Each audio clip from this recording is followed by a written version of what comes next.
All right, ladies and gentlemen, welcome back to another episode of Shire and the Shed. As you can see, there's not just two of us today. We have a very special guest, one of our very good friends in bodybuilding, and doesn't really need an introduction because you all know him already. But we're really fortunate to be joined by none other than Mr. Labrada today, Hunter himself. So, Hunter, thanks for coming out, man. Appreciate you, brother. Thanks for having me, guys. I'm super excited for this one. We all had to stop talking to each other before we hit record because we all haven't caught up in so long. It's going to be fun to actually just catch up on air. We just did like 20 minutes on accident before we started recording. Yeah, so guys, just before we start, remember to check out IFBB AMA. We have all our other videos on there as well as content covering other aspects of like the bodybuilding as well with other featured guests, many notable people. But this is all about our podcast today, Shire and the Shed. And we have, like I say, none other than Hunter Labrada here. And it's so nice to see his face. Hunter, man, not really sure where to enter this because we just want to catch up. So how you been, man? And what's going on, as we say in England? I can't complain. Spent a long time, after last year's Olympia, kind of getting my head right with some things. And, we'll dive into that in depth later on in here. But, spent all summer long just being dad, kind of being backed off from bodybuilding, got my shoulder fixed. And, as of probably 3-4 weeks ago, really started hitting the ground running again in terms of the whole bodybuilding thing. So, I did my first podcast in a year, probably like last week with Ron and Dusty, and then you hit me up basically that same day, I think, Yeah. asking me to come on and do this. So, it's fun getting back out there and starting to go to shows again, talk to friends, and, just kind of being a part of the world again. Because I Yeah. definitely very purposefully saw myself out of it for close to a year. I just So want to say before we even start with anything, I'm just on a personal level, I'm so happy you gave yourself that time because a lot of people, when they're in the Absolutely. light of bodybuilding, they don't feel like they can give themselves that time because they feel like they have to have this relevancy and always be in front of eyes. And the truth of it is no matter where you are, no matter what you're doing, you're always going to be you're Hunter Labrada. And what's most important is that you're in a position to feel mentally good about your life, because the only thing that matters is how you feel. Because if you feel good, then the rest of the world around you will be good. So I'm just super happy that you decided to do that, because I know a lot of people feel extreme pressure, like they can't. So yeah, just as a friend of yours and as a peer and as a I suppose as someone that looks up to you in many ways as well, many respects, I really value the fact that you took that time for yourself, brother, because it shows that we can. Because a lot of people get really fearful of that. They're like, what if I don't, what if I go away for a little while and then everyone forgets me? And in truth, that doesn't happen. And you're a perfect example of that, because you've come back today and you're on the podcast with us. And it's like, we saw you yesterday. I remember when I was with you in Texas before. Yeah. That was the last time I saw you and we were catching up. So time passes anyway, regardless. And what's most important is you spend the time doing what's right for you. And I'm just happy emotionally, actually, I'm quite emotional about seeing you taking that time for yourself, because I know there's a lot of struggles in life sometimes, and this stuff is really heavy, and it ain't just about bodybuilding. It's about growing up as a man and trying to find out about yourself and who you want to be and what you want to be. So yeah, man, just massive ratings to you, brother. Appreciate no, you, man. absolutely, man. And it was such a breath of fresh air. Like whenever I finally was like ready to start talking about it, like I recorded a video and put it out there, and it was kind of one of those things like. I recorded that video and like I sent it to like, the people in my circle that I trust. And I literally asked them, like, does this sound like super bitchy or woe is me, or is this okay? Just cause like, I've never put myself out there. I've never like been vulnerable about, what's going on. It's always been, training content and happy go lucky. Yeah, we're hardcore. We're doing the damn thing. So, to take a step back off of that, to be able to tell people like, no, I wasn't doing well. No, I Yeah. fucking hated bodybuilding for a while. I feel like it gave me a chance to kind of dump to people about, what was going on. And then, in the wake of that, just the response that I got, it was very refreshing. It wasn't anyone, of course there's like a random troll here or there, right? You can never get away from them. But, Yeah. the amount of, DMs, text messages, phone calls, that I got from peers, fans, even family members, it was really cool to be like, oh, okay, people do want to hear this. I can benefit people. Cause, the longer I do this, and especially because, it's like I hate that our careers are so tied to social media at this point. There's a lot of great opportunities and there's a lot of money to be made, but gone is the day where you can kind of just put your head down and be a bodybuilder and collect a Yeah. 6-figure income from doing so. You have to be, putting yourself out there. And, for the longest time, I didn't want to do that because I wasn't good mentally. And, I didn't want to put a face on. I was tired of putting a face on. I've been putting a face on for, 2 or 3 years. And, I just wanted to, be real. And, the first time I was actually real with people, it was really well received. And, I'm sure, talking with y'all on this, some light bulbs go off for some people. So Yeah. it's been refreshing to kind of see social media go from, something that, like I'm just kind of like not putting up a facade, but, just showing the highlights, like a lot of people do, to kind of making it a little more real and encompassing. So it's Yeah. been a breath of fresh air. It's been a nice like re-entry into the bodybuilding world. Like this is how I want to stay with it from now on. I don't want to, just put a face on and be like, yeah, we never have bad days. And the James longer and you do I it, talk about our bad days a lot on here. I think It's it's almost become important, Justin. I think it's so important. become a recurring theme. And like, to be honest, when I think about Hunter Labrada, what comes to mind is like balls to the wall training, a well-cooked steak, and some firearms. You know what I mean? there we go. I'll So, take like, that and run with it. But there's that side of you that, only us as your friends get to see. Like, you and I, we do mental health checks on one another. We've chatted a bunch over the last few years, and one thing comes to mind for me is sitting backstage 2023 Olympia. We're preparing for finals, and the only thing you wanted to do was just get it done. That was it. Yep. And I remember you telling me, like, I just can't wait for this to be over and be done with it. And that's not what we started bodybuilding to do, to get to the very pinnacle of our sport, just to go, fuck it, I just need this over with. So when Well, it's like even in the best of circumstances, I don't think people really wrap their head around, what a typical season is for anyone that has to qualify for the O before they do the O. oh yeah, It's It's like so much pressure. it's a nice little 6-7 month long, screws are turned completely down. Like you have to be completely locked in. yeah, You're dealing with all of the media and stuff at our level. It's a long 6 or 7 months. So, it is, man. for the last stop to be the most important one, it's definitely, been in the past one of those like you said, holy shit, I can't wait to get this done. Yeah. Yeah, And dude, and don't get me wrong, we all have that element of going, fuck, this is gonna be done. We're gonna go out to dinner with the fucking family, friends, and I get to just put this shit behind me. And it's kind of this, it's like bittersweet, because it's like you want to be there, you want to be present, you want to acknowledge the amazing thing that you've done, but then you're like, man, you guys have no idea, I'm so fucking burnt out. But I think for you, and just like the conversations we've had, it was just more than that. It was really not just that prep. It was like the last 5 years of your bodybuilding career, to that point where you're like, I like, you clearly needed this break, man. And when James says he's like emotional when he hears you talking about this, I watched like 15 minutes of that podcast with you and Ron, and I text you immediately. I was like, dude, I'm so stoked to see you happy again, man. Like, just to like see you coming back to life, being out on a podcast, talking about training, being happy. I was like, dude, I got to reach out to this guy. I'm so stoked. Do you know what I think is really important from this conversation as well, though, is that knowing that, things are like seasonal, and we do have times that are good and bad. And what is most important is that we stay connected. So like you said there, because when we find ourselves feeling alone, there are a few people who do understand what we do, and it is the people to do it. really and truly, like the last like 2 months, I've really been like, I finally gotten to the point where it's like, okay, no, you do love bodybuilding. You just didn't love how you were operating within it for a really long time.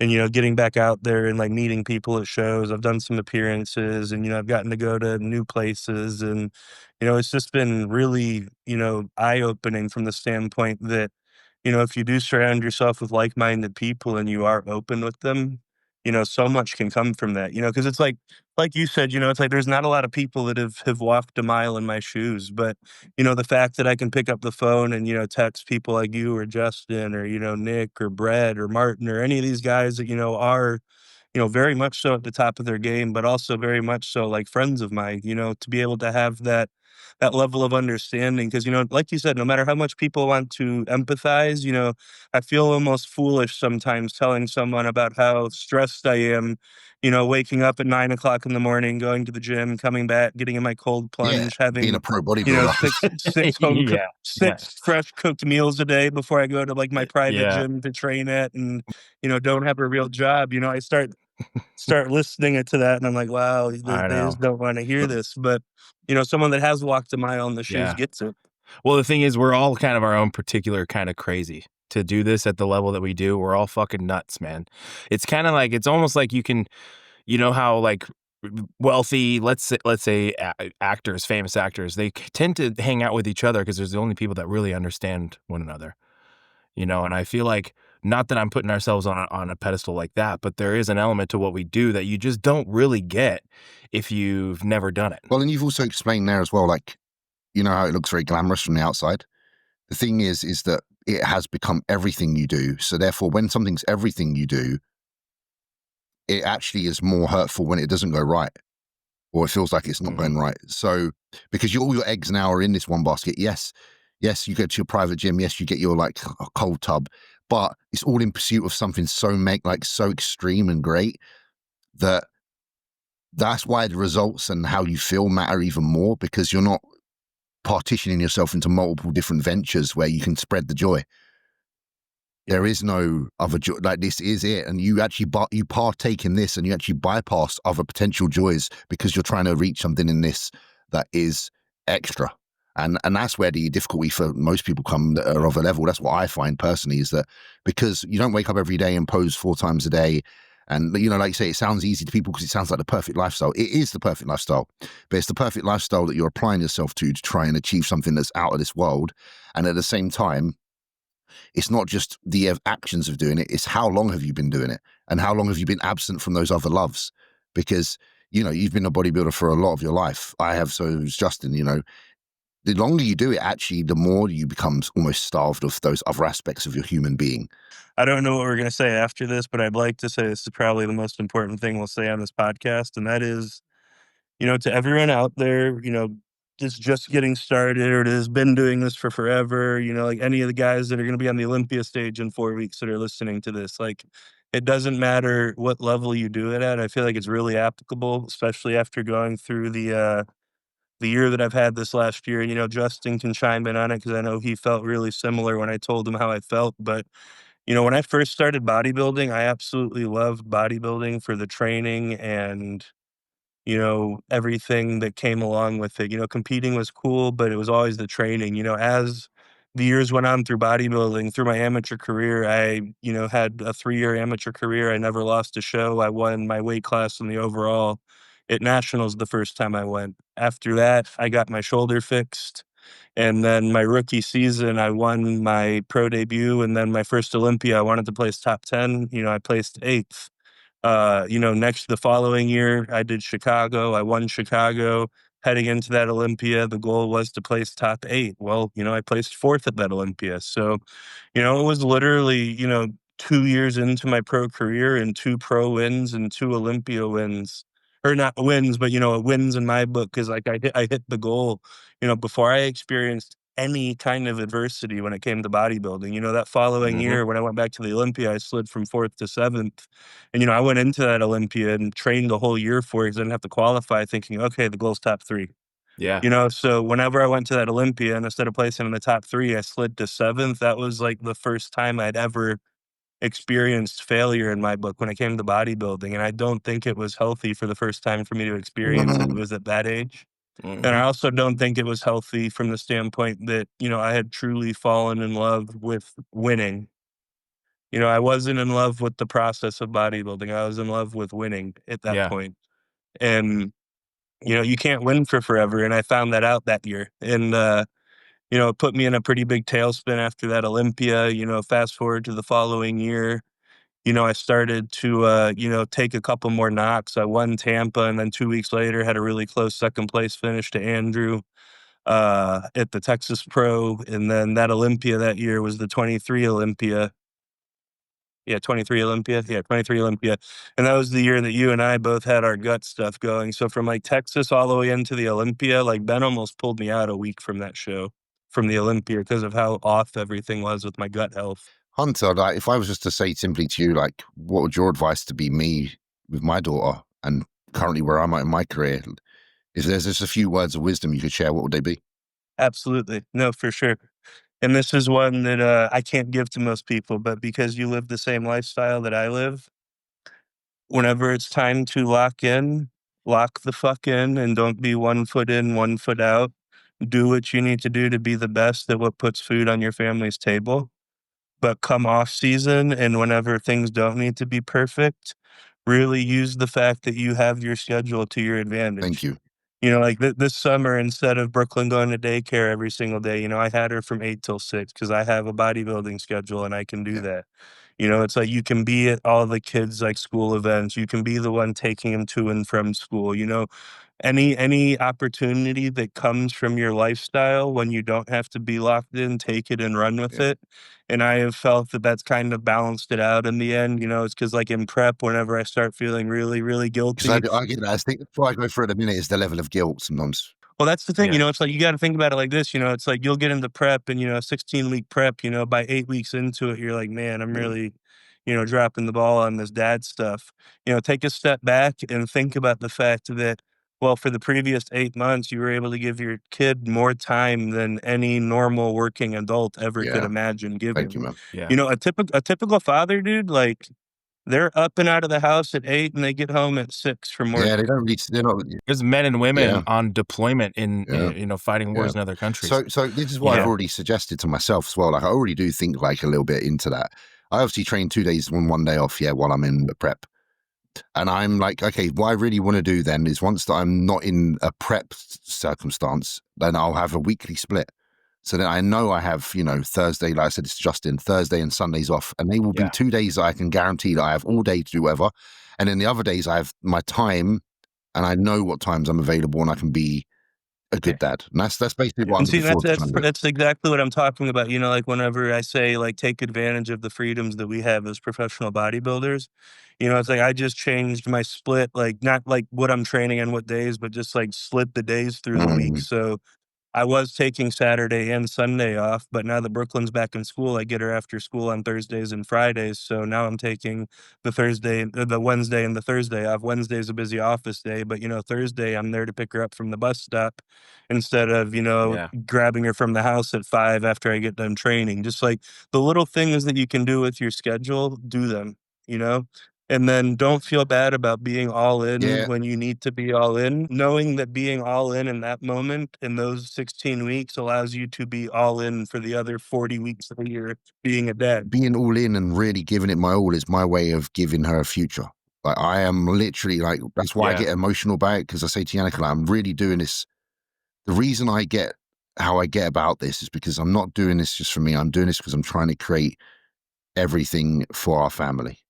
And that's why Yeah. that's why I've got the energy to train even when I'm tired. That's, And you know, it's like I don't know how long you plan on doing this, and I know she's really young right now, but you know, even if she's not there to witness you doing it day in and day out, whenever she'll have the memories yeah. of it, you know, with the way that social media and media in general is these days, she'll grow up and she'll be able to see, you know, the work her dad was doing to provide the life that she has, you That know? really helps, man. Thank you. That's a And personal that's one of thank those you for things, me. you know, it's like with Brooklyn, my daughter, you know, it's like, you know, like, yeah, like I can get distant and prep and I can get quiet. And I know that I'm not showing up the way that I show up the other 8 months out of the year.